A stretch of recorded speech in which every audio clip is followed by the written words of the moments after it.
బాగున్నావారా? బాగానే ఉంది. ఇప్పుడే వస్తాను. ఏమైంది పిల్ల, మంచిగా ఉన్నావా? ఏం మరి చాలా రోజుల తర్వాత మా ఊరికి తోవడ్డది? వదనాల ఇంటికాడ మరణ పట్టాలట, అందుకే వస్తాను. ఒక 2 రోజులు ఉండిపోసుదా? 2 రోజులు ఉంటామని వచ్చినాం.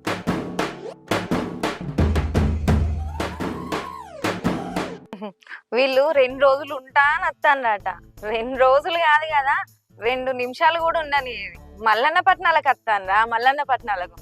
మీ పట్నం వేసి పంపిస్తుంది ఆగు మీ అక్క. సాయంత్రం దాకా ఇక్కడనే ఉండే చూస్తా. సుధా, పట్టణాలు అయిపోదాకా మనం మొత్తం ఇక్కడనే ఉండాలి. అన్ని పనులు మనం మొత్తం మీదేసుకొని చేయాలి. మీ అక్కకు మనం తప్ప ఇంకెవరు ఉన్నారే? మన కాలు వాళ్ళకు మనం.